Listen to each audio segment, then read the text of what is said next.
Hare Krishna. Thank you, Prabhu. Thank you. Hare Krishna.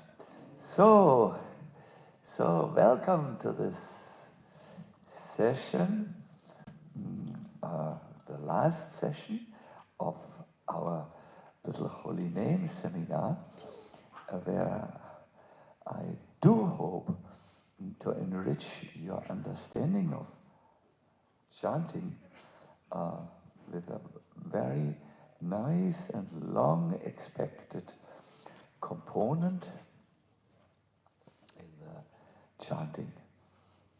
We hear that there is a succession in chanting. First comes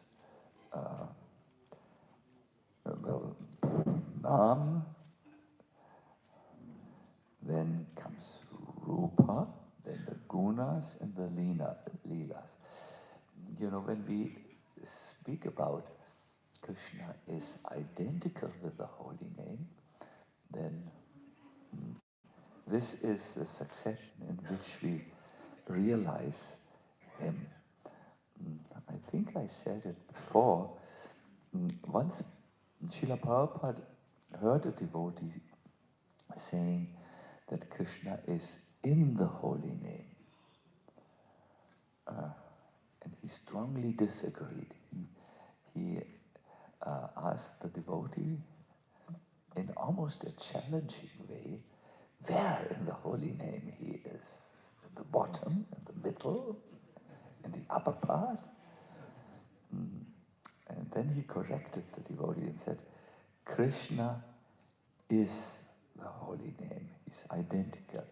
Not he's in there like as if the holy name is a vessel, a container, and then Krishna is within that container, perhaps like a wonderful tasty preparation is in a pot or so, or we are in this hall and we fill this hall with our life.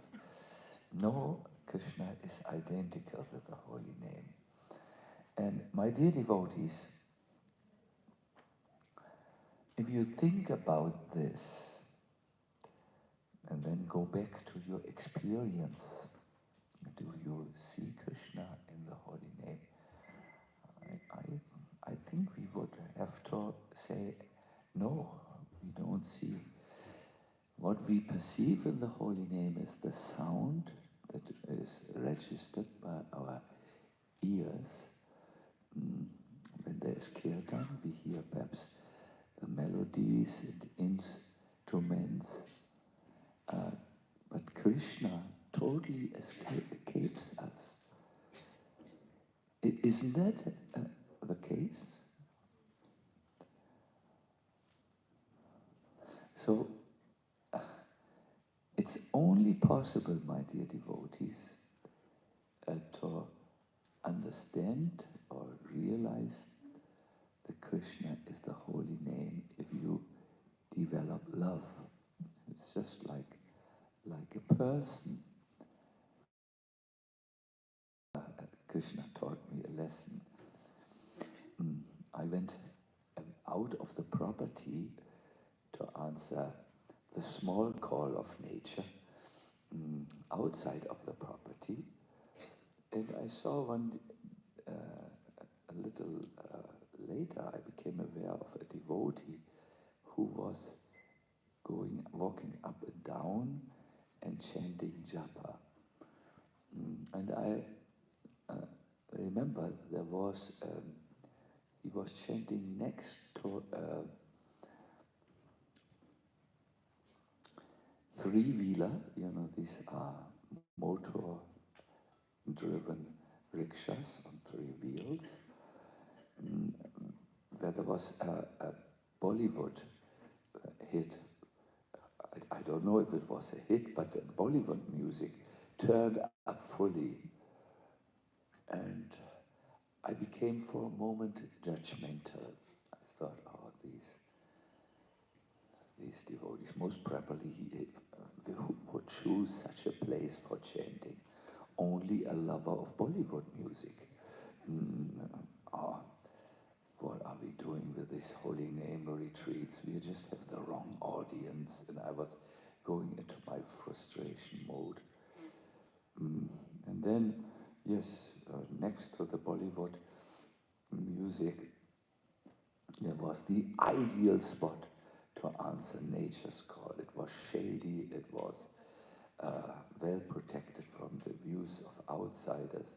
So I quickly crouched down to do what is done, and then got up, and I thought I would give a universe if someone would now have a bottle of water and I could wash my hands.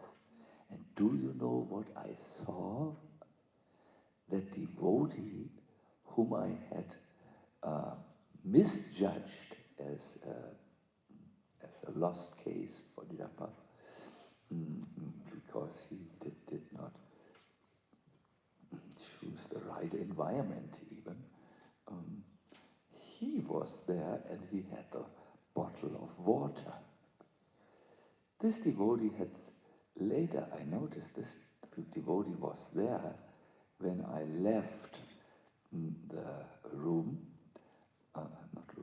the space where we did our japa mandala. I had put my garland and my uttariya and everything down, which was a clear sign that I would intended to come back as soon as possible. And he had read this situation properly, and he thought, most probably this person will go and answer the small call of nature, and he will need water to wash his hands. So I will interrupt my japa here at the japa mandala, and I will go, and when he comes out of the bushes, then there it is, the bottle of water.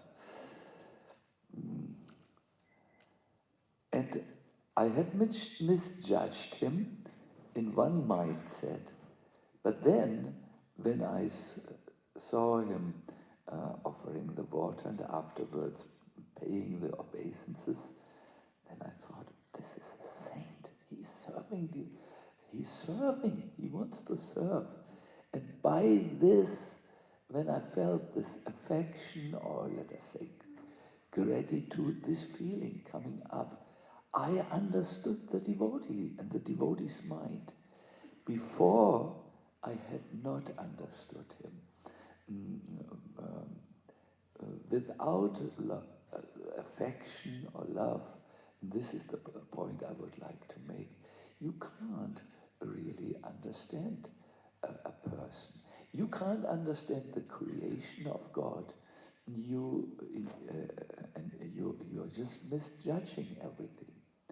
Perhaps you know this from your residence here in Vrindavan. Sometimes you may be disturbed by the outer paradoxes of Indian culture. You know, how it is the loudest, how it's the most inconsiderate, and all this. And then you may have a feeling of cultural resentment, like we North Europeans, we suffer from this, no? But then, when you find the beauty, the divinity and everything, and your heart fills with affection, you are just in bliss all the time in Vrindavan, and you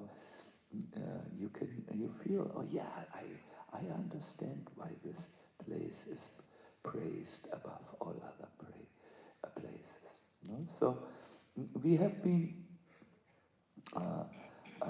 talking about this, but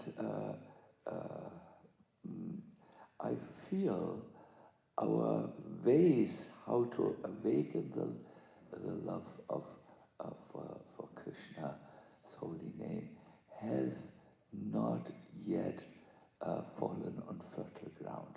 Why do I feel this?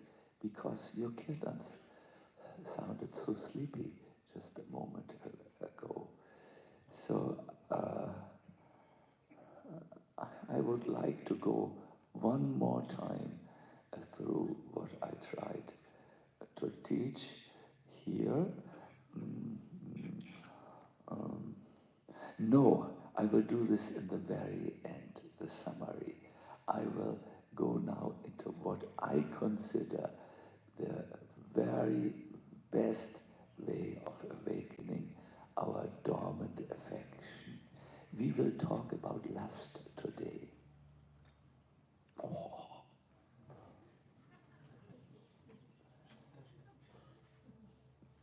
We will talk about all these things which we don't dare to talk about openly in ISKCON. Is that all right? But in a Krishna conscious way. Don't worry, don't worry, don't worry. Trying to wake you up. Really? Well, that sounds interesting. No.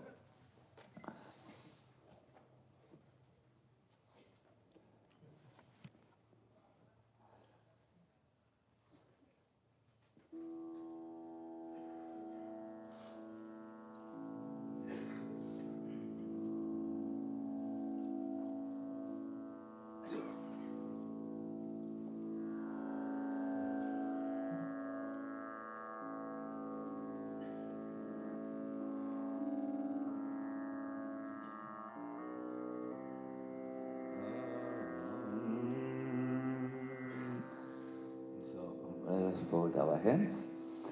Om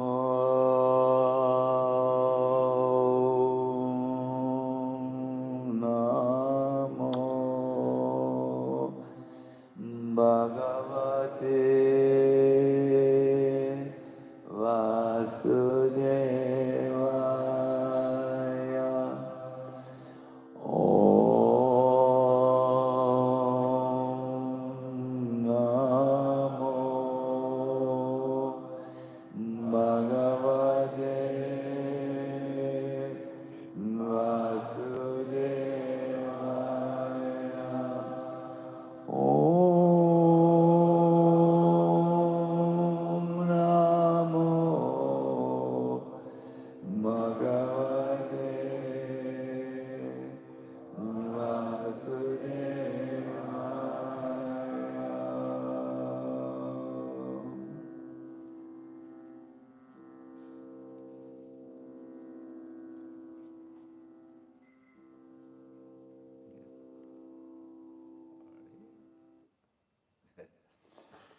My dear devotees, as we heard so far, there is a great difference between Sneha Samyuktanam and Kaivalyanam.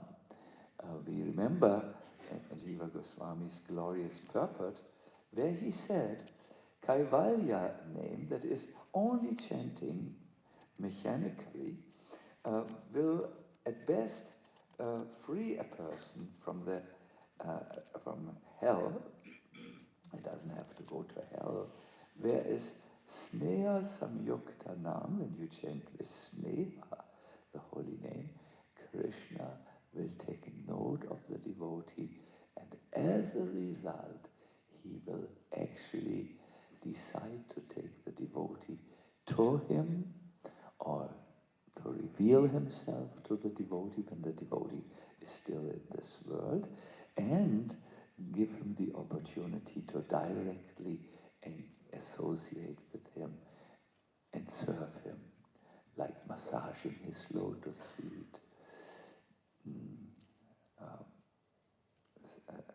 straightening the pillow on which he rests his beautiful hair, and being full of service in various ways. So the question for us then is, how can we chant with love, and from where will we get this love? And there's some interesting discoveries to be made.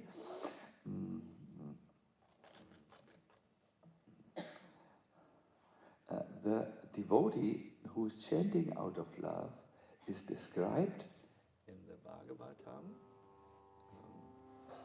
Kvachit rudantya chuta chintaya kvachit dashanti nandanti vadantya lokika nrityanti gayanti anushilayantyayam bhavanti tushnim param etya nivrita.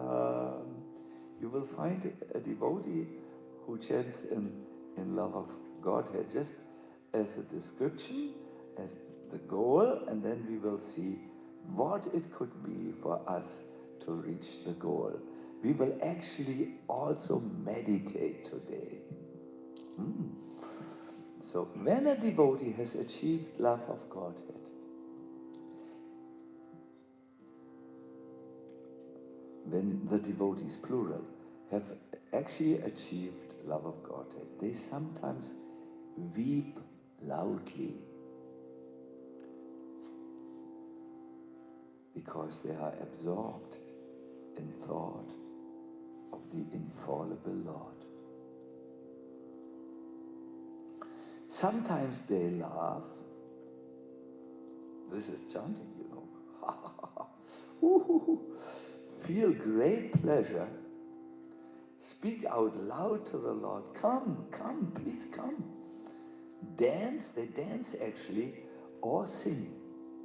Such devotees, having transcended material conditioned life, sometimes imitate the unborn Supreme by acting out his pastimes, and sometimes achieving his personal audience, they remain peaceful and silent. Yesterday, on our way to from Ter Kadamba, we actually visited a cave from of a famous Siddha saint, a saint who had reached the perfection of love of Godhead, and we actually entered his cave also, and then we were able to go to just next to it was a little bit his, you could say, a shrine where a deity of him was visible. But then what we all noted as being special, we saw photos of that saint when he was, it's called Bhavavesh, when he was overcome with love of Godhead. And we saw this saint photos where he did all these things. There was one where he cried profusely, where he laughed, where he sang. These photos were taken when his door was closed. He would not display these as a public spectacle, like no saintly devotee will, put out his emotions, or will say or publish, I'm a pure devotee. Then you know something is suspicious. But these photos were highly impressive, and some of us were dreaming of this. It was so impactful. Also, with our own eyes, I saw one time Srila Prabhupada entering ecstasy. It was in Mayapur. Others have seen him in Gorakhpur, and we have all become supremely impacted by him. This saint, Krishna Maharaj, is said to have had an odor. When we sweat, our cloth absorbs the sweat, and then it smells. And sometimes, even when we have washed it, we cannot really bring the smell of the sweat out of the cloth. But he smelled like roses. I met a person who knew him, and the person was a very respectable Brahmana, you could see, and he told us what he had observed. with his own eyes. The saint used to chant from morning to evening the holy name and also remember Krishna's pastimes. There are many saints, I don't know if many, but there are such saints, were such saints. I have met only Srila Prabhupada where I saw these states, but I've also seen some great devotees crying for Krishna when they were thinking they were alone. I've seen that also. Have been very impacted and prayed one day I would like that I develop devotional feelings in my heart. Srila Prabhupada speaks about these feelings where he says we should not chant hackneyed. Now I keep on forgetting what hackneyed means. Those who speak the English language, do they hackneyed? Stale, dry. Dry is, it fits you very good, or stale. If you are engaged in Krishna's business, Priti Purvakam, with love, not hackneyed, dry. Here's my duty, chanting Hare Krishna. All right. He chants quickly and indistinctly. Not like that. With Priti, with love, chant every name. Hare Krishna. And here is Krishna. Here is Radharani. Yes? That kind of chanting quality. Beautiful, no? Here is Krishna. Hare Krishna. Here is Radharani. Hare Hare. Not Hare Krishna. Not like that. Priti. Tesham Sasata Yuktanam Bhajadham Priti Purvakam. That Priti is required. That, listen to this, is the essential quality. You know, without the essence of something, the thing is not really the thing. For instance, a rose, without the beautiful rose fragrance, or water without liquidity is not a rose, or is not water. When one chants with the essence, not empty names, but full names, here is Krishna, here is Radha, something wonderful happens that Srila Vishwanath Chakravarti Thakur describes in a rare composition of his Sri Stavamrita Lahari, the waves of the nectar of prayers. It's called Sri Anuraga Vali. I'm sure those who are accustomed to read our literature regularly, they have read this. He says, "Oh Lord,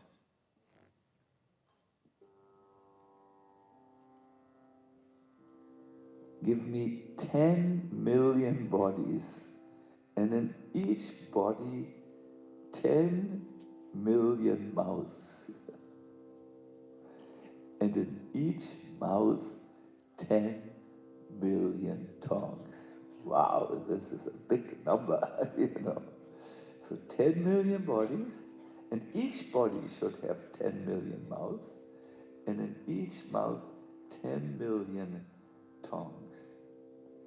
You may say, you are inviting trouble, Srila Vishwanath Chakravarti Thakur. One body is enough. And then the mind is always there in the body, and so on. Why does he want to have such multiple bodies? He says, may your 10 million qualities then dance on these tongues. What is the use of the Atma if I do not have a million bodies? What is the use of a body if I do not have a million mouths? And what is the use, I'm asking, of a mouth if I don't have a million tongues? What's the use of a tongue if there are not a million names?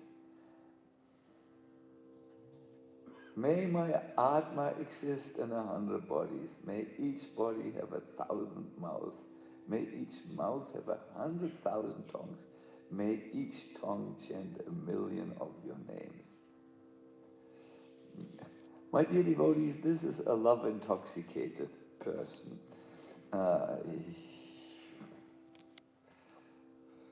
I think we have to bow down. I have another translation which is perhaps a little bit more comprehensible. O Bhagavan, kindly grant me 100 million bodies at once. Boom. In each of these bodies, grant me 100 million mouths. And in each of those mouths, grant me 100 million tongues. And on each of those tongues, let 100 million qualities of yours perform a wonderful dance. My dear devotees, the language of love is always in superlatives, you know. I love you 100,000 times more than I love a sweet ball. I don't know how you formulate this, but you know, it's always a superlative language to explain an bordering emotion that your cup is spilled over and drenches all those who are nearby. My dear devotees, but it is this love which Krishna is interested in. Krishna is perhaps, you know, let us not say this love. He's interested in any type of love. Even if you make 100,000 mistakes, Krishna, when he sees that there is love and affection in you, is pleased. And there's a wonderful description of this in Chaitanya Charitamrita, Madhya Lila, chapter 8. Nano pachara krita pujanam atabando. Bando means Krishna, the friend. Krishna is the friend, no?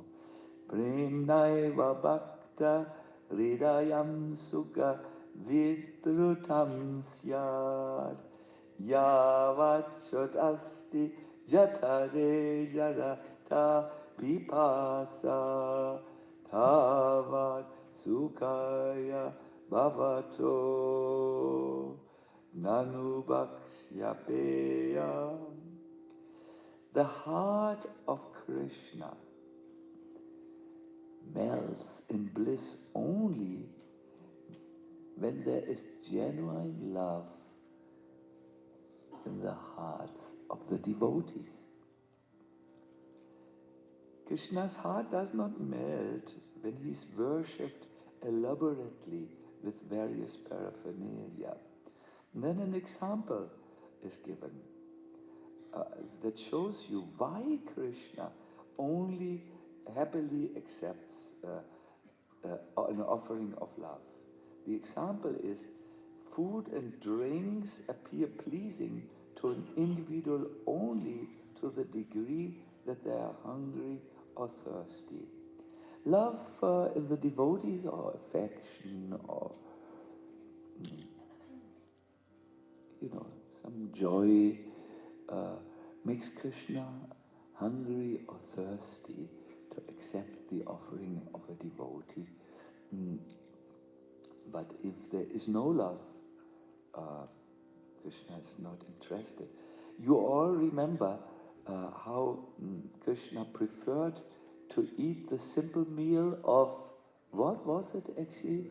Banana peels, yes, banana peels from Vidura to the feast which Duryodhana had prepared. So the next morning, after he had eaten this very simple meal and also rested for the night in Vidura's relatively simple house, the next morning he went for the peace talks. I mean, and he wanted to make peace talks to Duryodhana. It was a negotiation on behalf of the Pandavas to avoid the ferocious battle of Kurukshetra. So Duryodhana had waited for Krishna. He had heard through his net of spies that Krishna was in Hastinapur, he was in town. So he had waited at the entrance of the palace where the negotiations, the talks were going to take place. And he had said, Vasudev, where were you? We had really aligned the most tasty of preparations by the best of my cooks, and you were not there. We also had arranged resting places for you, but you did not come. He wanted to say, are you perhaps impolite? But in India, you know, you talk indirectly, but it's understood what you are saying if you're from the culture. So Krishna said, Duryodhana, in order to eat, for the person who eats, there have to be one of two conditions. Either he is hungry, or the person who offers the food, loves the person for whom he has cooked. But my transcendental bodies is Sacinadana. I never become hungry, and you don't love me, Duryodhana, you hate me. And I want to say one thing. The cushions on which you wanted me to sit have spikes of your hatred. Therefore, I will not sit down on your seats. Krishna only accepts love. He does not accept so many other things. So this is something for us to consider. I think even more important than this is, can we offer this thing to Krishna? And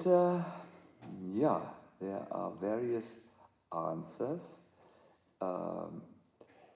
There is an answer to this question which I personally find very encouraging.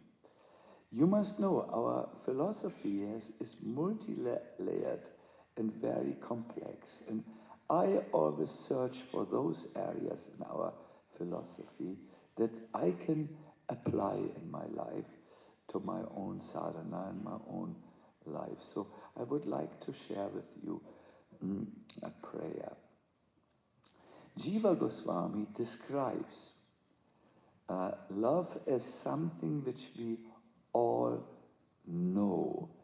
It's an innate, deep, innate, do you understand this word? It is inside, it is there, it's inborn, you just have it. It's like here, there's something inside here which will be revealed later. It will be very moving what's inside here, but this for later. So, it's never forced, this affection. To give you an example which you as members of this movement will like, pizza. See, everyone goes up, pleasure, pleasure, pleasure. It's the only pleasure I have, perhaps. Pizza. No one has to tell or force you to like the pizza. It's no GBC committee, like pizza. You know. The senses are automatically, irresistibly pulled to this. Now there is another area, the opposite gender. A young girl is attracted to young boys, and the minds of young boys are attracted to girls, no? So our Jiva Goswami, I found this by Krishna's mercy. This verse says in Yoga Sara Stava, that is a work which describes to us the essence of yoga. Yoga Stava Tika. It's a very rare book, but the verse is known. Number 38, he says, Yuvatinam yata yuni, yunam cha yuvato yata, mano biramate tadvan, mano biramatam tvayi. Just as the minds of young girls are attracted to boys, and the minds of boys are attracted to girls, may my mind take pleasure in you. Yes, so it says there is this natural raga in everyone, and the devotee prays that this raga is, attachment is taken from this. The Krishna takes this and makes it possible that we feel that in relationship to his beauty, his flute play, his mercy, and so on and so forth. There are two types of bhakti. One, as you know, is forced bhakti, and the other is natural or spontaneous. And in our movement, we hold that this comes when the heart is purified. There are various approaches to this subject, but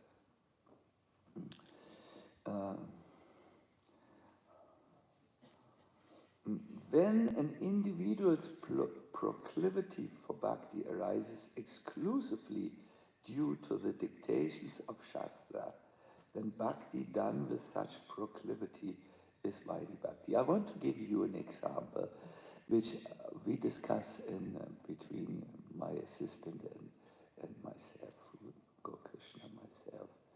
It relates to Mangal Arati, or getting up for Brahma Muhurta.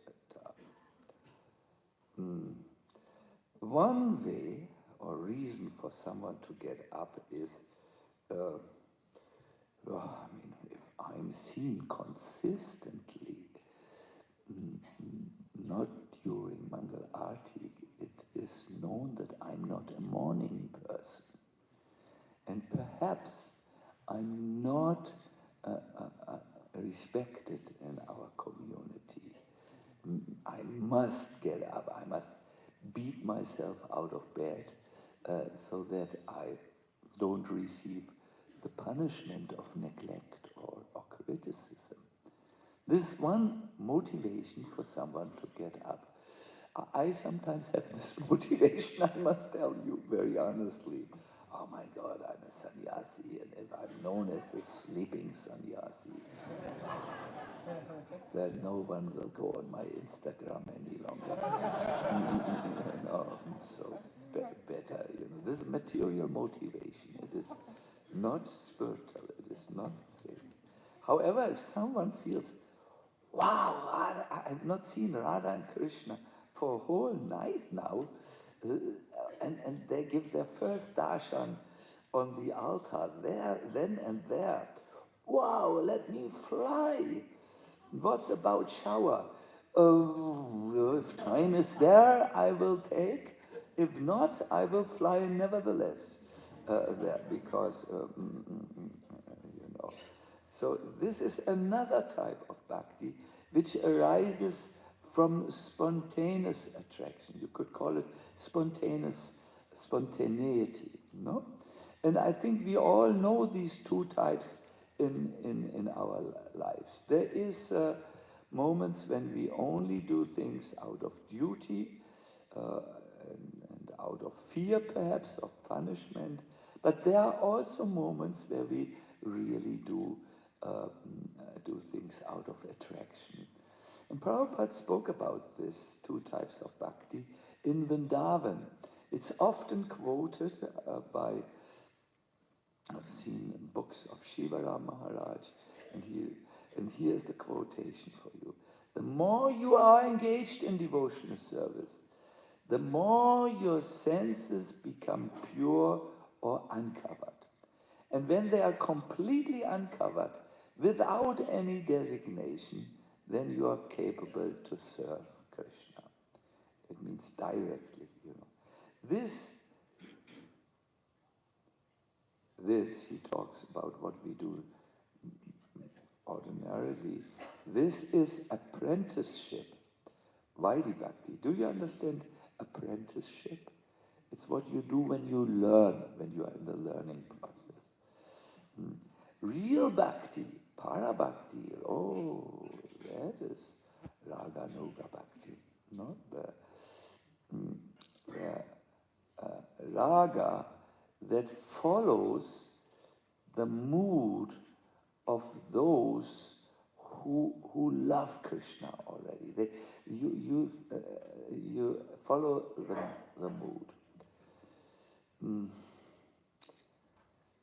The conditioned soul doesn't have an organic, natural attachment for Krishna. It's so covered over that it's not there.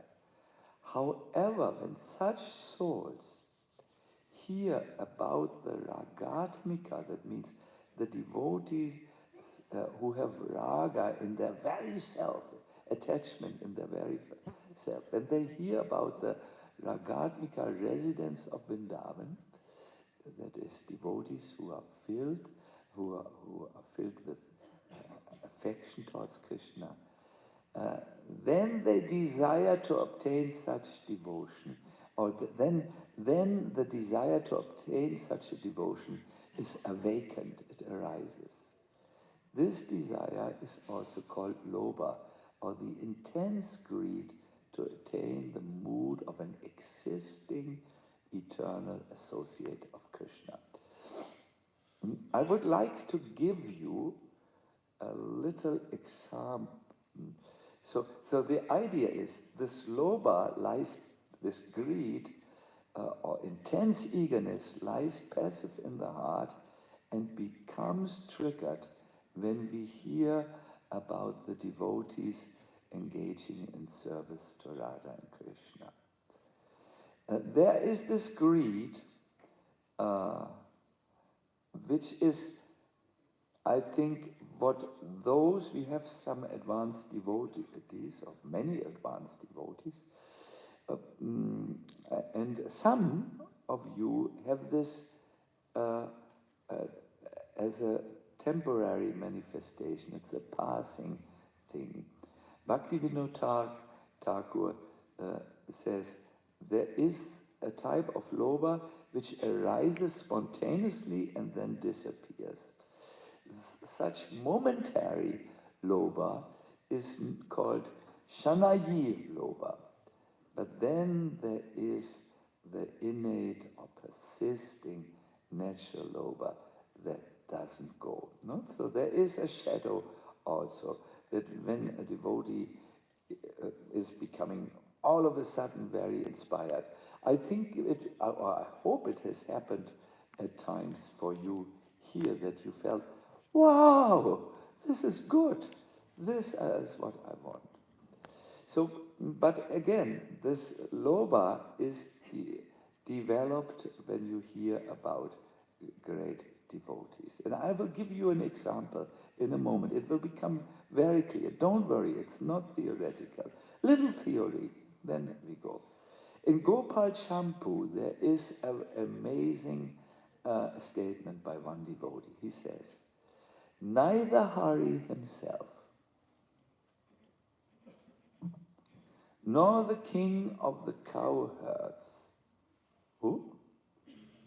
Nanda, nor his faithful wife, nor any other inhabitant of Braj could melt my ice-cold heart. So he says, Krishna has not melted my heart. Nanda has not melted my heart. Nor Yashoda or anyone else has melted my heart. It remained as cruel and cold as ever. But in this translation it says, lo and behold.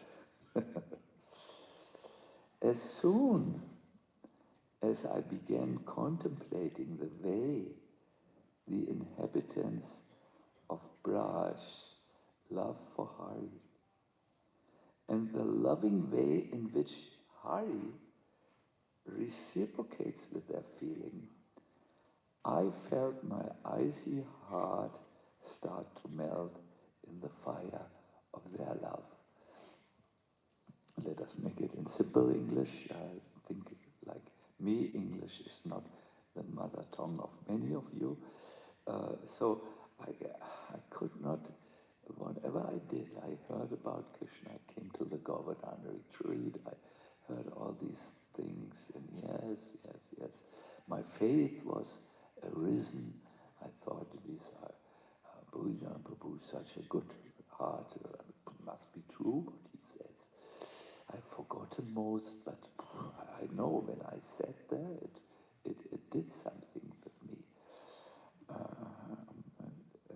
Then Kadamba, yes, something was good. I had a moment when I was sitting by myself and so on. But by and large, I have my heart has remained cold as ever. And this devotee now says, but there is something which I did. I thought deeply, I dwelled with my thought about how the inhabitants of Braj love Lord Hari, and I heard also the loving way in which he reciprocates. In other words, I heard the loving exchanges between God and his devotees and devotees and God. And then I felt my heart was changing. In here, there's something very moving. I will unpack it a little bit later.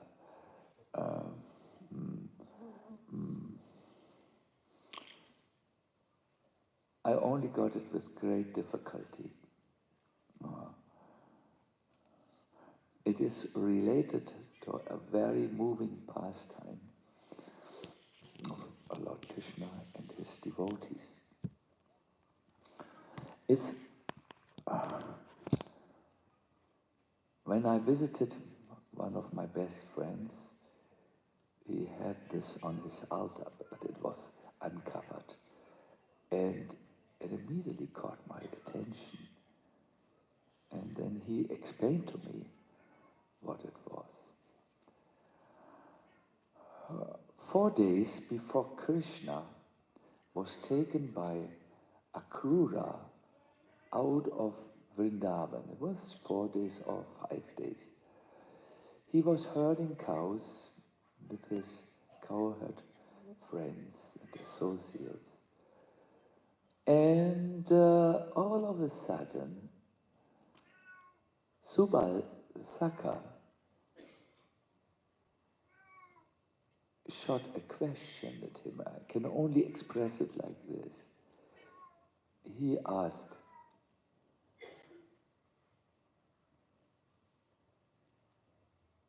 it's all part of to make your concentration more. Yeah. He asked, Gopal, will you leave us?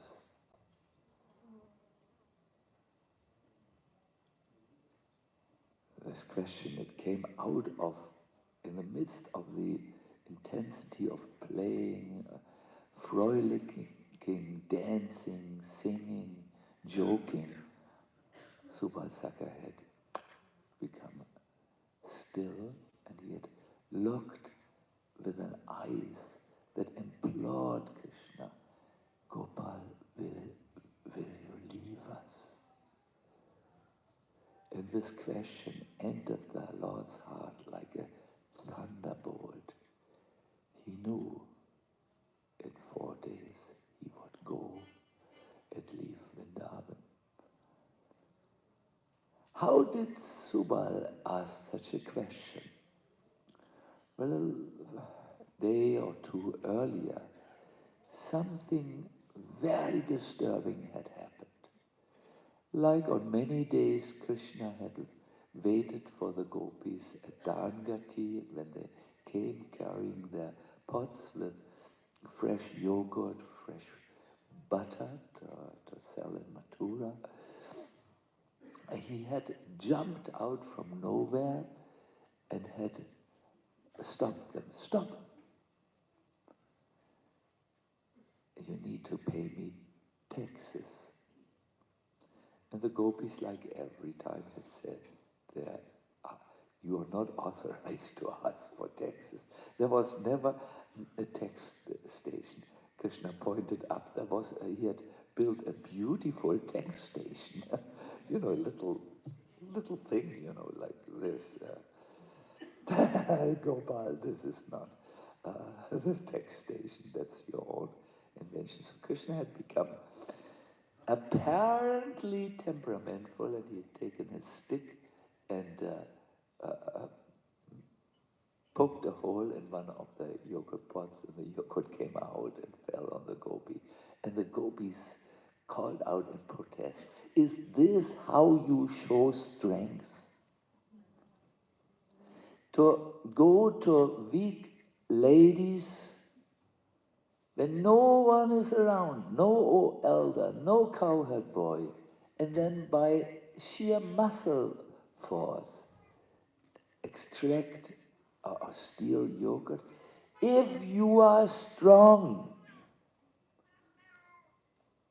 go to Mathura and wrestle with the wrestlers of Kamsa."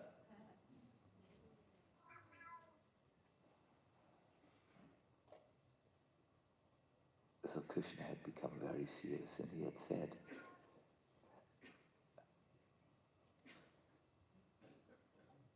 I will go to Mathura.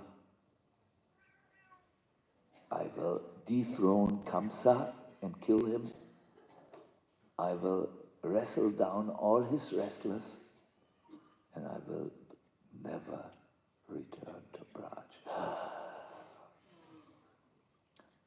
The gopis immediately changed tone, and they said, don't say such a cruel thing. You can have our yogurt for free. Who cares for that? You get all the butter, everything we do for you. But don't mention such cruel words ever again.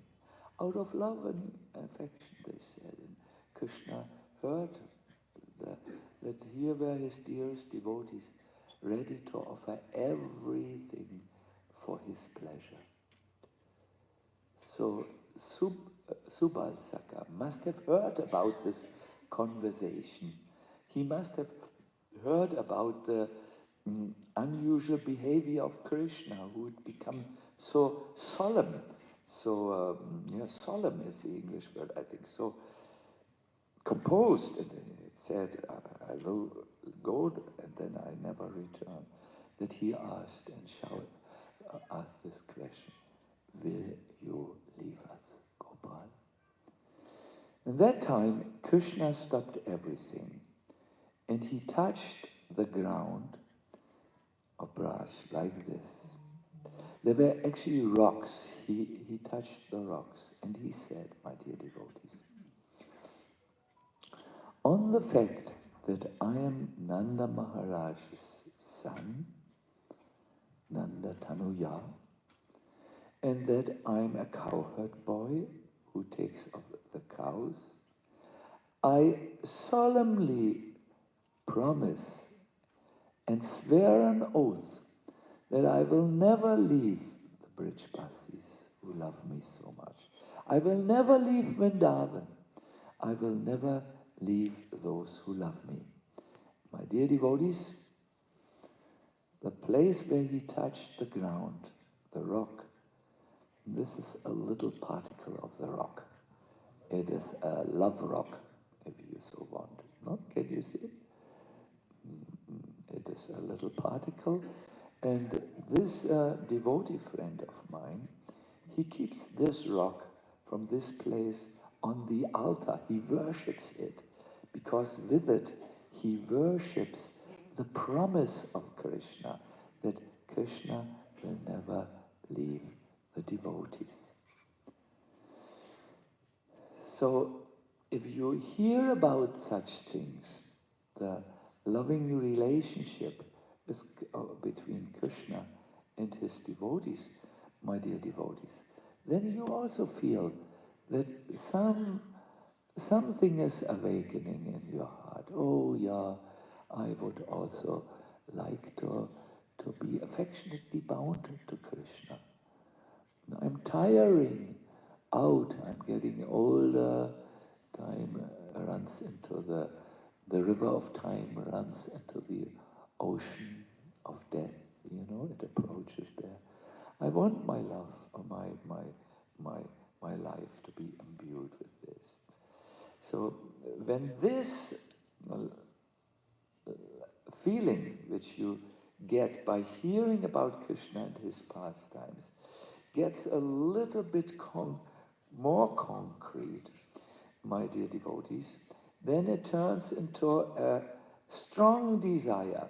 Yes, at the beginning it's sometimes there, and then it goes because you become again caught up in your ordinary mindset, but then it comes back again if you know where it resides, or how it is triggered, I wanted to say. How it is triggered. It's triggered by listening to the pastimes of the devotees with Krishna that are full of love. And then it's triggered. And as a result, it becomes stronger, no? It comes out. So this is how it is said. Neither Hari could not melt my heart. The king of the cowherds, Nanda, and his faithful wife, they also couldn't melt my heart. And not the inhabitants of Braja could melt my icy heart. It remained cruel and cold as ever. But, lo and behold, as soon as I began contemplating the way the inhabitants of Braj love Hari, and the way in which Lord Hari reciprocates, I felt my icy heart starts to melt in the fire of their love. God. What do you think? No, it is something to think about, no?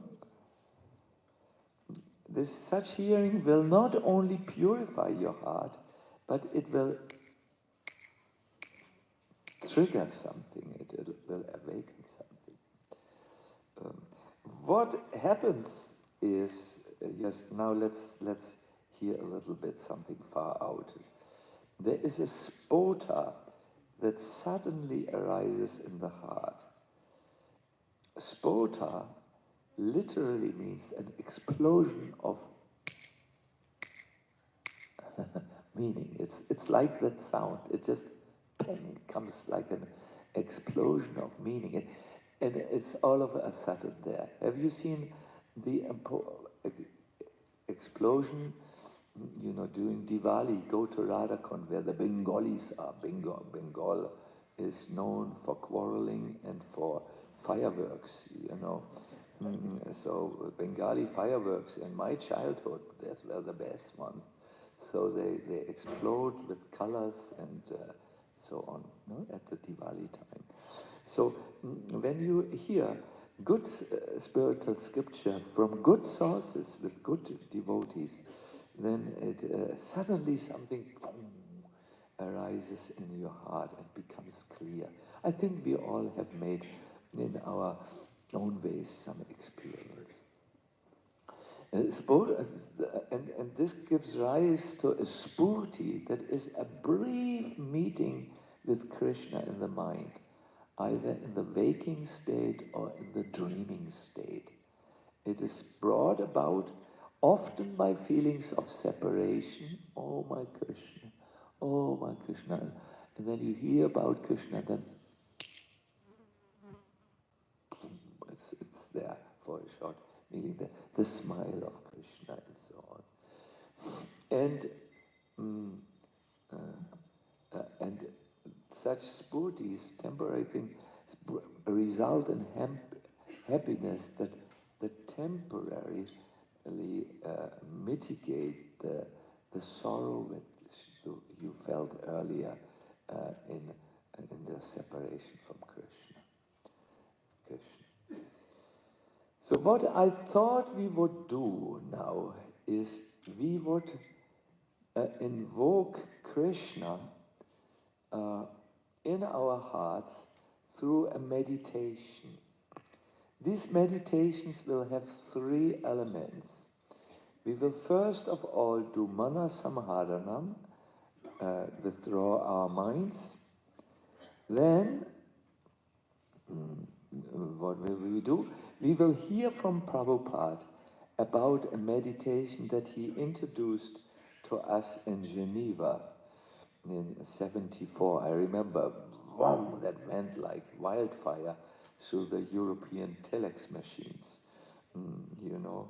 And then we will end this meditation, we will remain in the meditative state by following an advice from the Chaitanya Charitamrita, how we could stay in a Krishna consciousness or in a devotee bhava while in the Dham.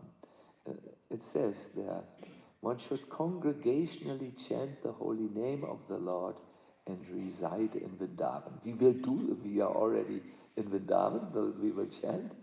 There is a verse which I would like to in order to introduce this. Tavasmiti vadan vacha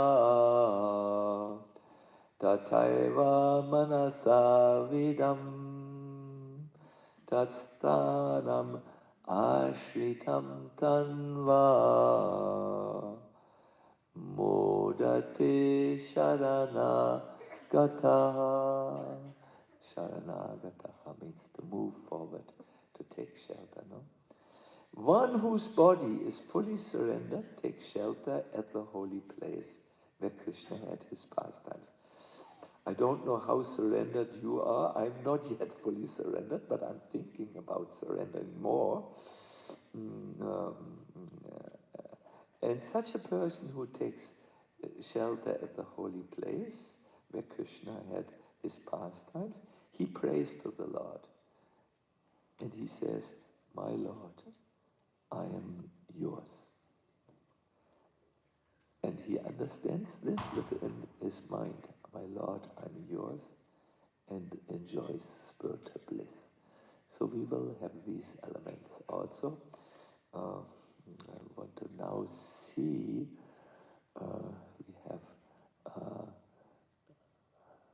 we have open windows and tired devotees. What to do with you? Are you heavily tired, or should we do an energizing thing? Harsh says energizing.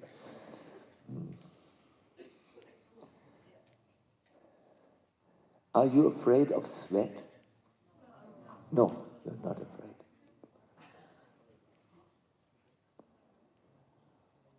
Oh.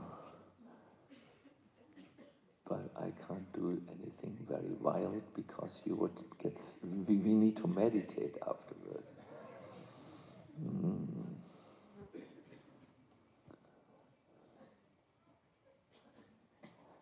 Why don't we do singing and dancing for a little while? Yeah? That is something very nice to change the energy. And you know, we are here in Giriraj. We don't want these modern things. Maya, you know. So let us get up and sing and dance a little. Just a little, you know. Also old men can do it. It will not be very, just enough to change the energy. Singing and dancing is so nice, you know, for 1, 2, 3, 4, 5.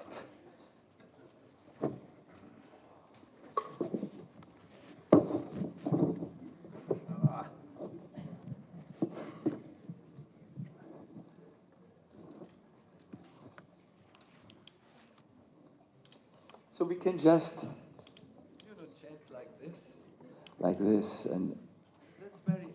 That's good.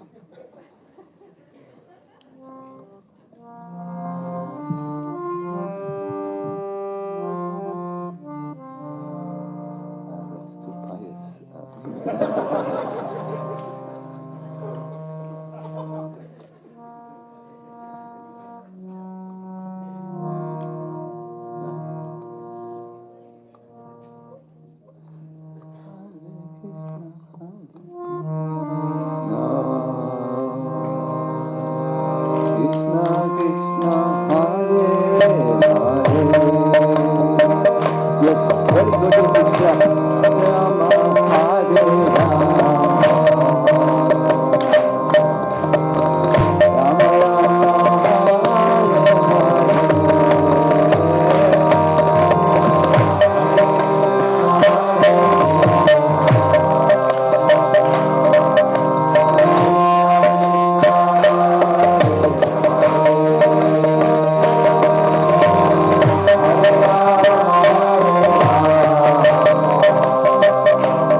To know this is not a wake-up exercise.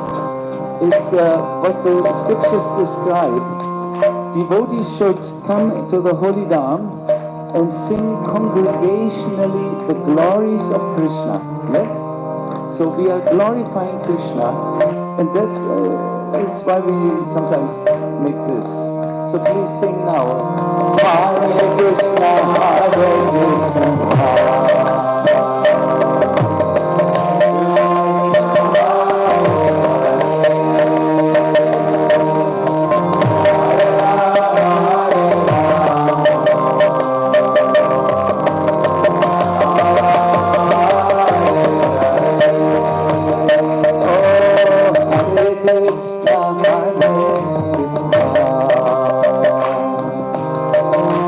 Krishna, Hare Hare.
Please remain now, keep silence, because we wish to do something that brings us deep inside. I request you to sit now straight. It's all right if you sit on chairs, or the idea is to make the spine erect.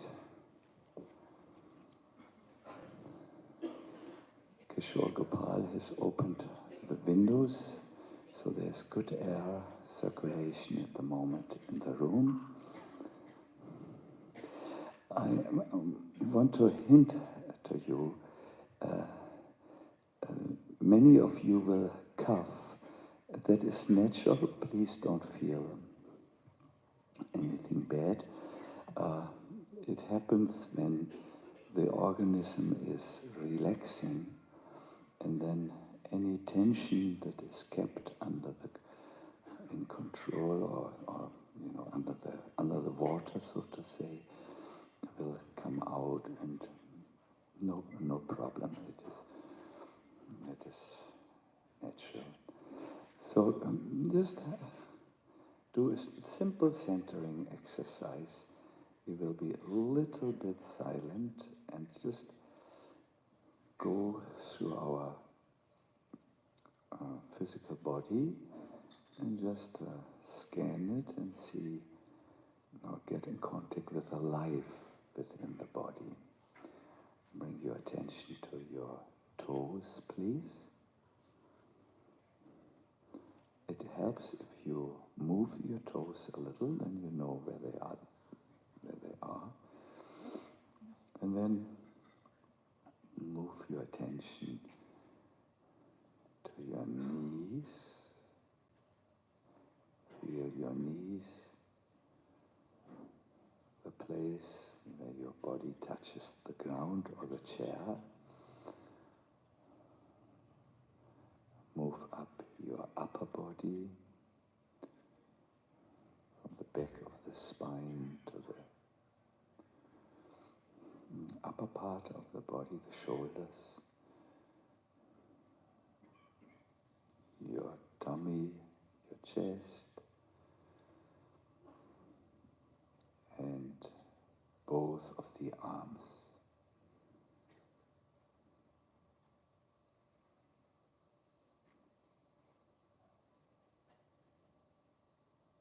And just come in contact with the most basic inner truth. I am alive. You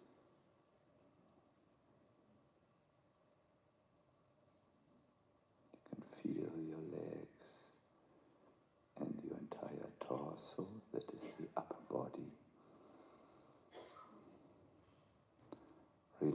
shoulders, they are often quite tense. I am alive. Move now to your head, the back of your head, the top of your head, and your forehead.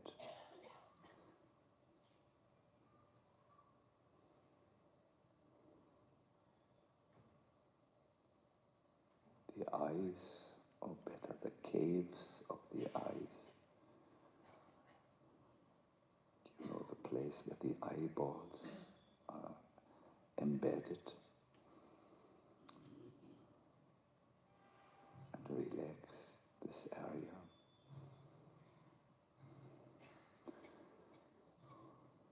And now, the inside of the mouth, the tongue,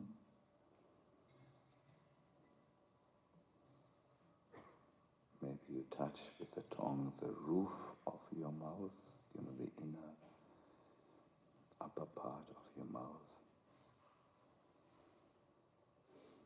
And just remain sitting in the awareness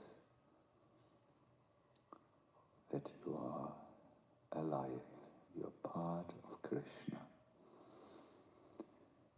You've come to the sacred place, Vrindavana Dham, where Krishna had his pastimes and still has his pastimes.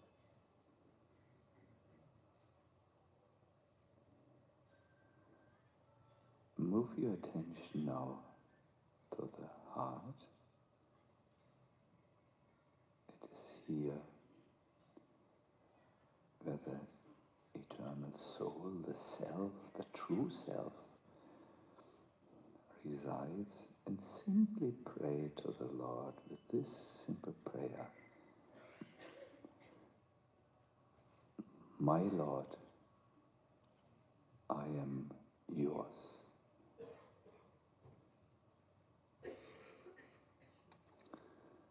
My Lord,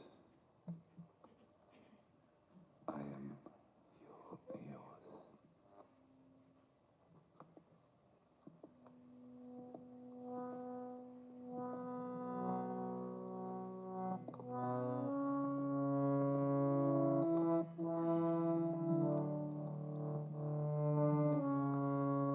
And once again, my Lord, I am yours.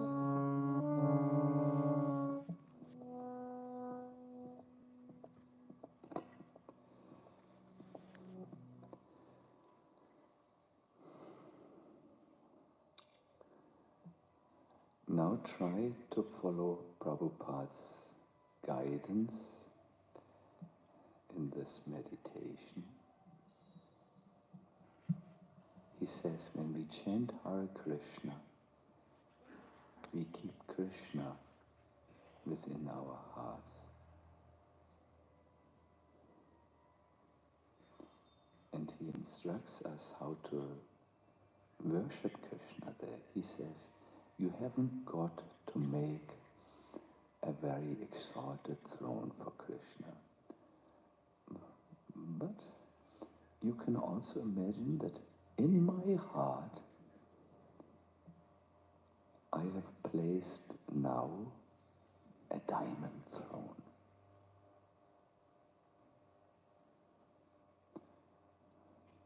A beautiful throne, glittering with diamonds. And Krishna is sitting there. In your mind's eye, you can see the Lord's lotus feet, his beautiful devotee, and you can go up and up and up and see him.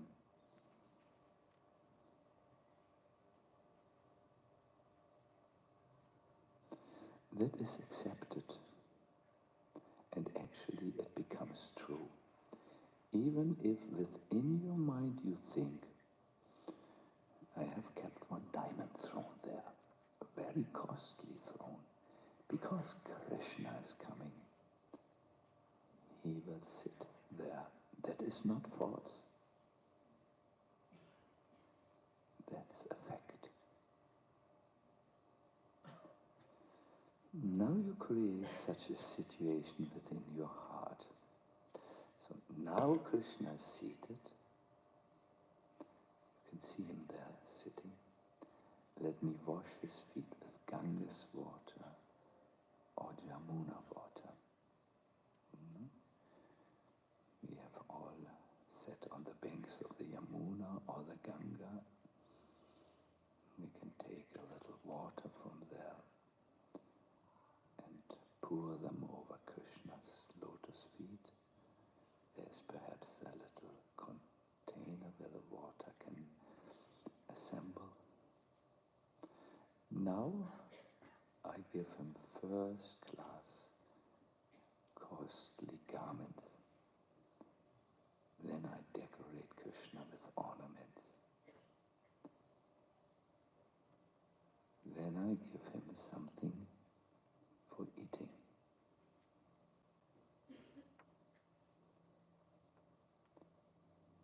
Maybe a simple papaya fruit. Or something what you like that you offer to Krishna.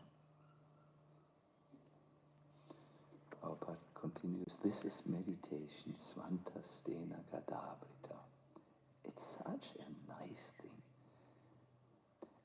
You can, anywhere you can sit down and think that Krishna is sitting in my heart and you are receiving him in such a nice way. This is not false. This is a fact. It is so easy.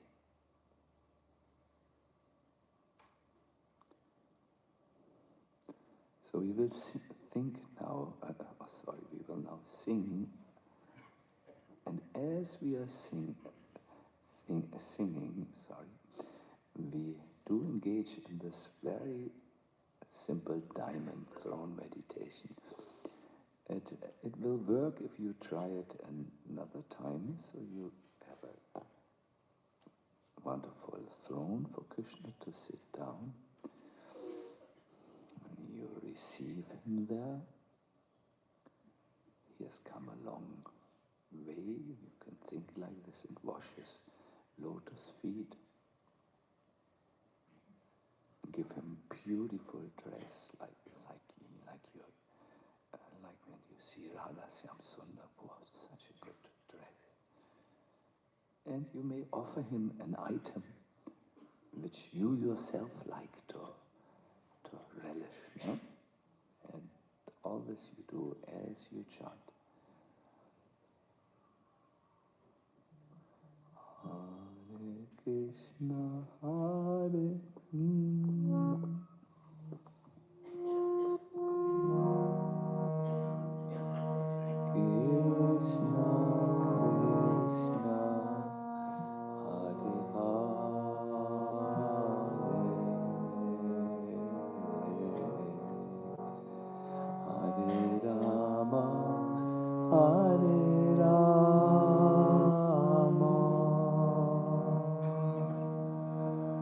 Namo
Hare Rama,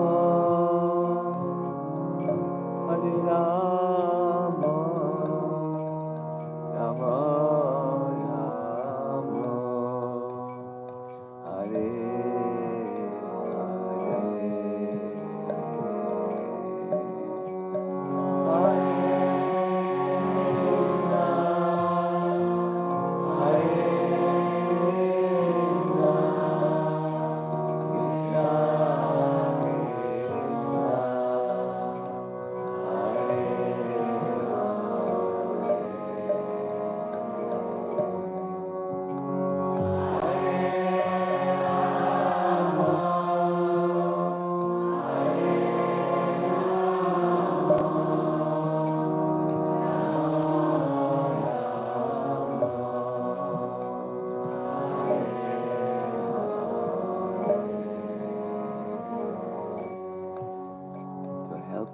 put our mind in one place, we hear again Prabhupada.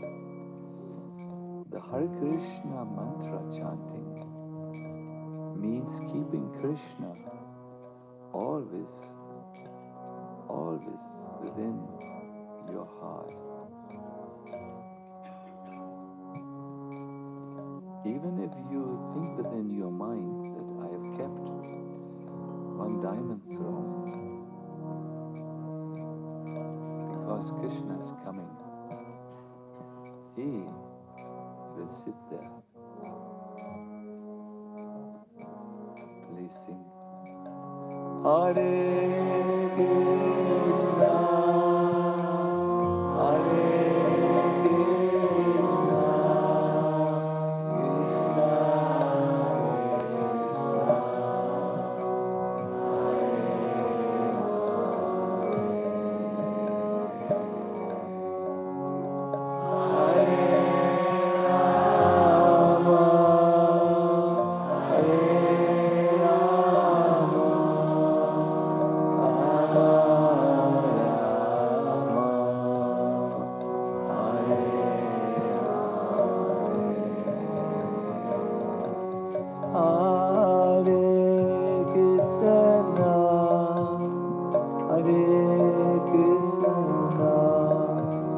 Krishna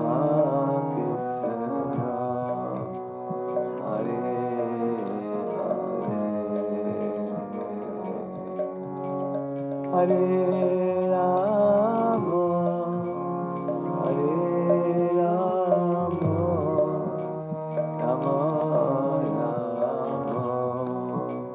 Hare Hare.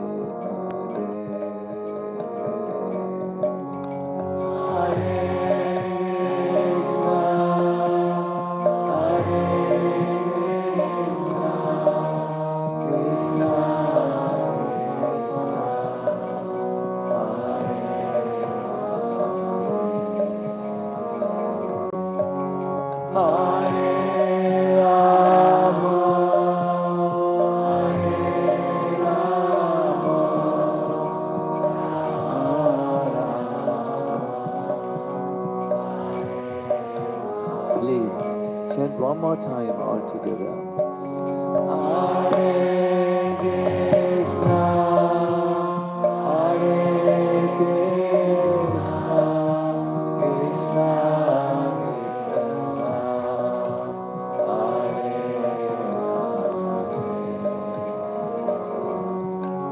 Hare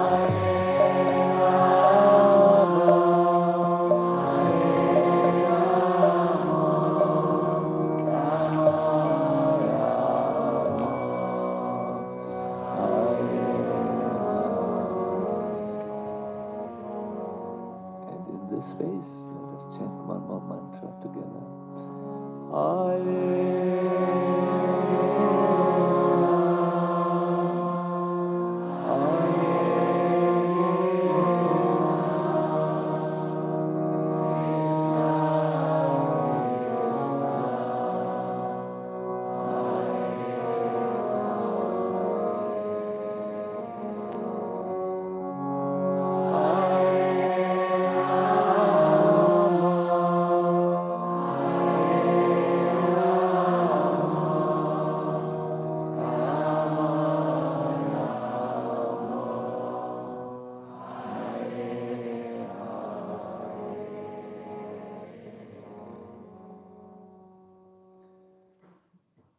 now we will just sit for a little while without thinking anything. Just be. This is most probably the most difficult thing for us, modern people. Just be.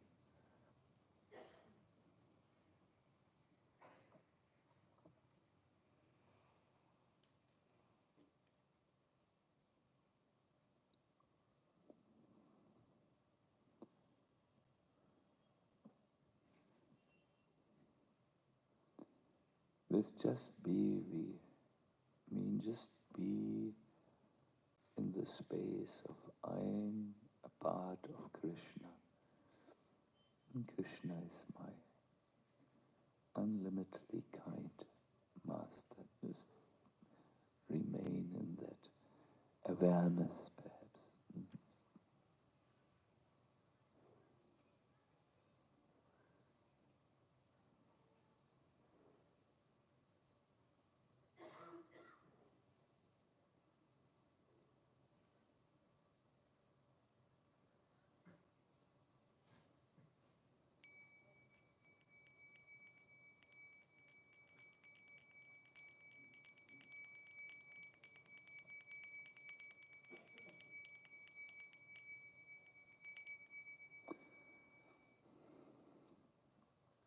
When you're ready, kindly open your eyes.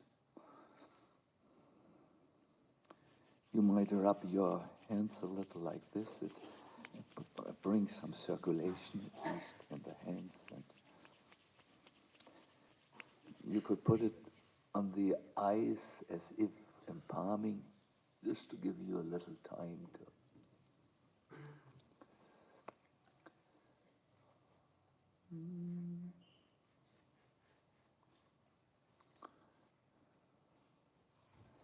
My dear devotees, I waited for what I will say now for 15 long years.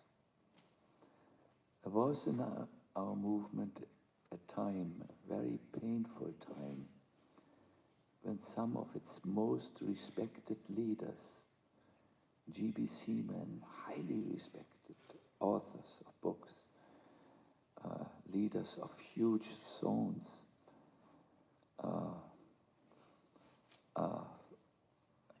felt that they needed to address this situation, that they were not really, at least they felt like this, thinking enough of Krishna, or being enough conscious of Krishna. So when a hungry man feels hunger,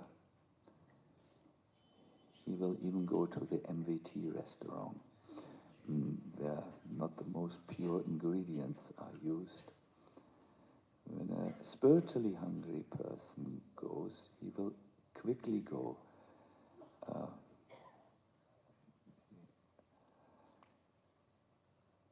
The motive was very good, but it was perceived, and it's not up for me to judge or pass a comment, as in some ways not so good. So the way. But there was a need behind it.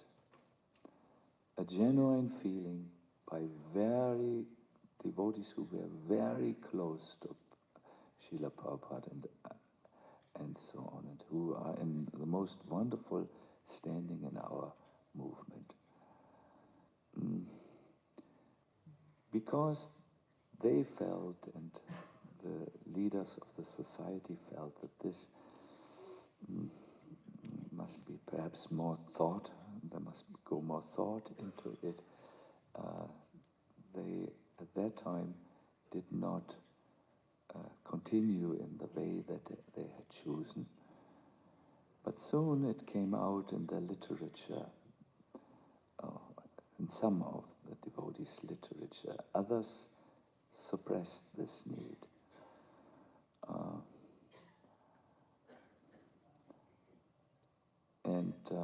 Because some of these devotees were so kind to consider me as their friend, I was aware of all this.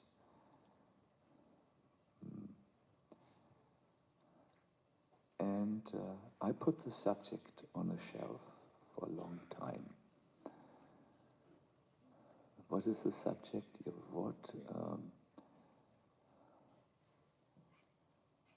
How can we be conscious of Krishna throughout our days? What is there to do?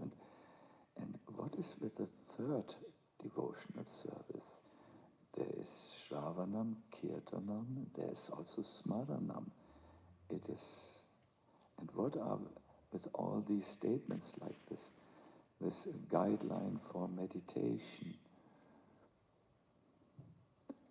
Then I remember one day I had an aha moment. I read in Jiva Goswami's literature that there are two ways to meditate about Krishna. One is through mantras. You hear a mantra and you meditate about the content of the mantra, and that's called mantrapasana. And then there is a second way, which is more like a river that goes through the various, that flows through various lakes that are interconnected or mantra. The first is like one lake, one image. The other is flowing through various images of Krishna that follow sequentially. This is called Lila Smaranam. It is,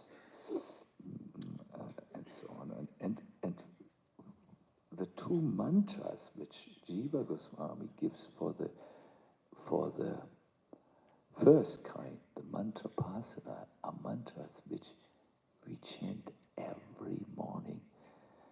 Venum kvanantam aravinda dalayataksam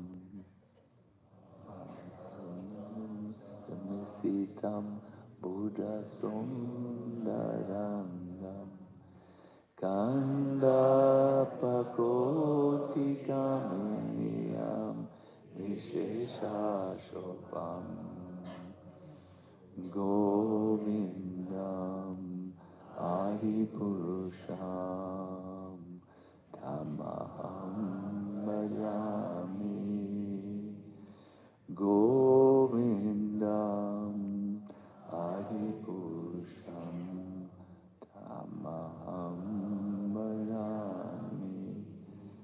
And then, being curious what I was singing every morning, I don't know if this is known to you, that you want to know what am I singing. I looked for the translation of Venum Kvanantam, and yes, there. And I applied this meditation when I looked at the deity. Oh, blooming lotus eyes, taking a flute to his mouth, and his beauty more beautiful than the God of love. Wow! And I sang this and thought about what I was singing, and soon I found myself just looking differently at the deities. Before I had looked at the black and white color of Krishna, now I was looking at the color picture, and soon this started to move, and oh, what is happening? And I understood that what we say so in our movement, the Prabhupada has given us everything. No, everything is there, but some of the things need to be discovered by us, and especially because I was chanting extra rounds sometimes in my life. I thought, well, why not? The Prabhupada said chanting Hare Krishna means, what was it? To keep Krishna always within your heart. And I did this, and all of a sudden, a frustrated old man became a happy man who likes to dance even.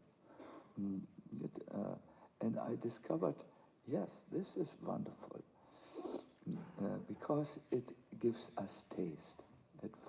Taste is something, yes, there is the outer taste which the tongue can taste, but 1,000 times more beautiful is the taste which the mind tastes.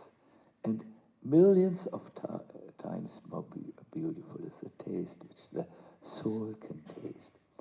Jiva Goswami remarks, although minute in size, the soul has unlimited capability to enjoy transcendental bliss.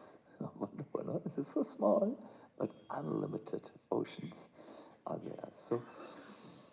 So yeah, this is something which I wanted to present. I'm at the present moment writing a book for the outreach world, because many people are interested in instilling their mind, no, so that the torture, being tortured by their inner enemy, the restless mind, stops.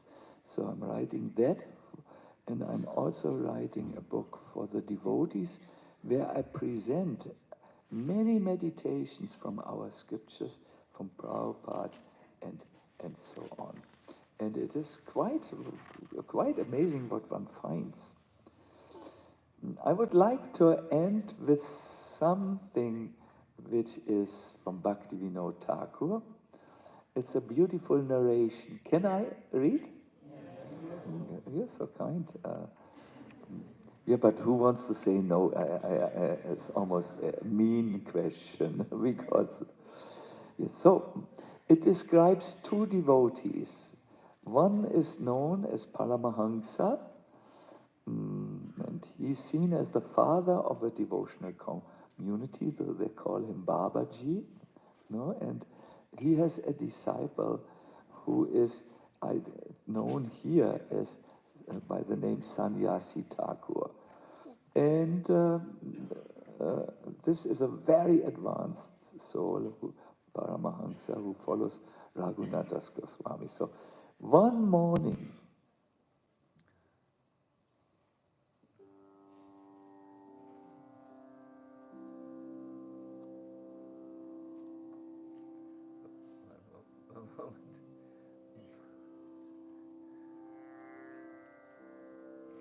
is it too loud for you, or is it all right? Little softer, good.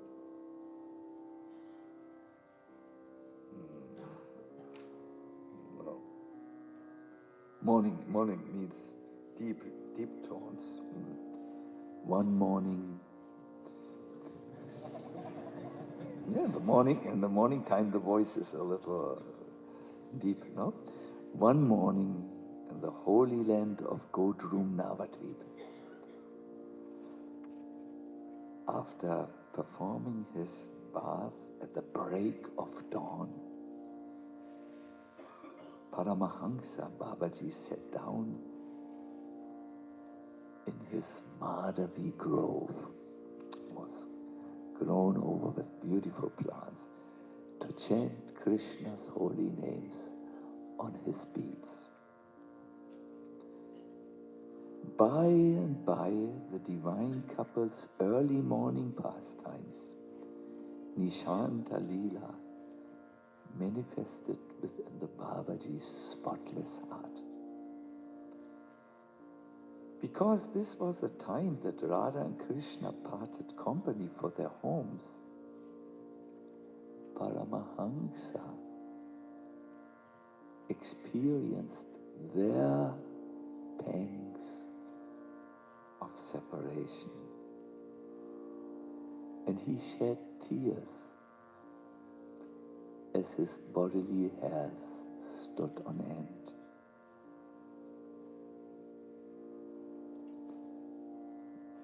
He was actually seeing in the mirror of his pure heart Radha and Krishna parting ways.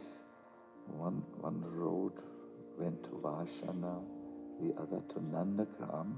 It was a fork of the road. And they kept on looking at each other. They walked a few steps, stood still, again looked. They were not able to move steadily because of the deep emotions of love in their hearts.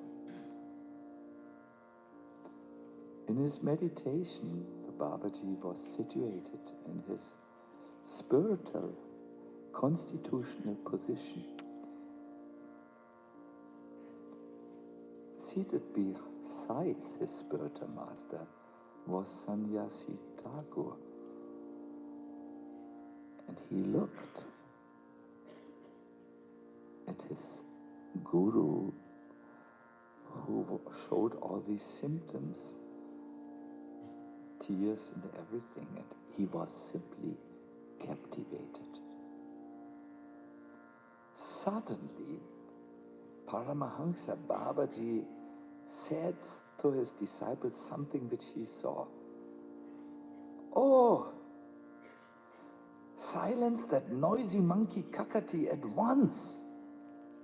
Otherwise she will rouse Radha Govinda from their sleep of divine pleasure. And then Lalita Devi will rebuke me." So he talks out of the awareness that things which were going on, which are going on. Just see, there is this other sister of Radha, Ananga Manjari, who's also indicating that you should silence that monkey, take their hand, cover the mouth or anything. Do the needful. After saying these words, Paramahansa fell unconscious, and from that moment, Sannyasi Maharaj, who had been told by his spiritual master about his spiritual identity and service, engaged himself accordingly whenever he was absorbed in his own chanting.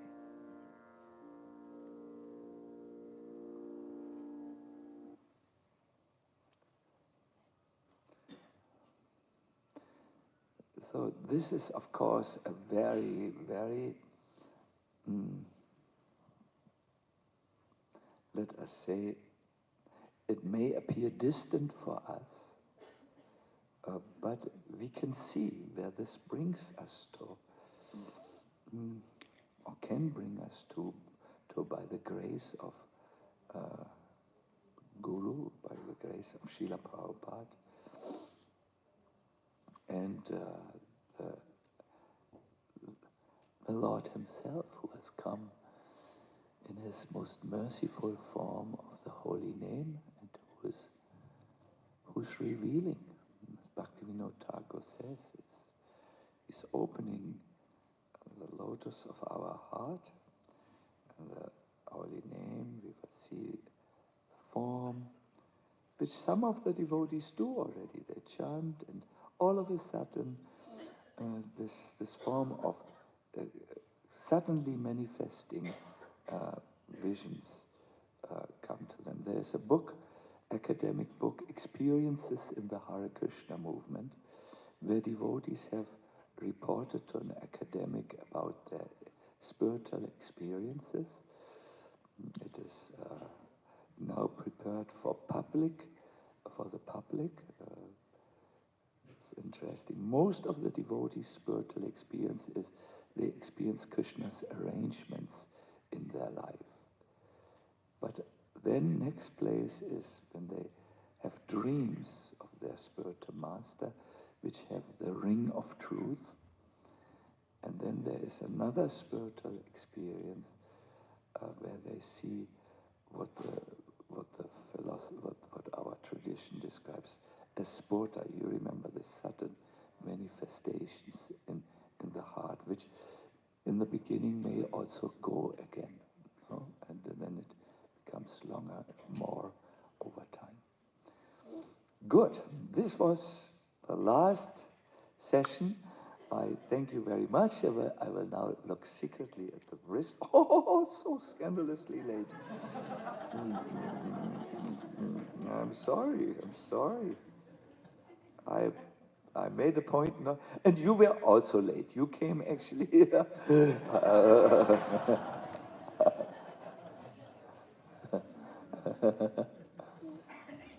We both are late. You are late and me are late. Good, so let us not be too late. I wanted to just put this into the room. Don't worry.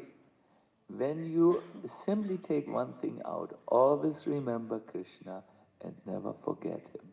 From there, if you want to do that, if you wish to practice, always remember Krishna and never forget him. Krishna and your spiritual master in the heart will show you everything. It is the absolute anxiety-free and happy path of Krishna consciousness.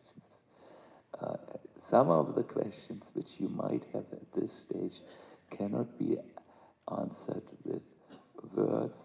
They have to be answered with your own realizations as you walk on the path of Krishna consciousness or being more conscious of Krishna in your life. Thank you very much, and Hare Krishna.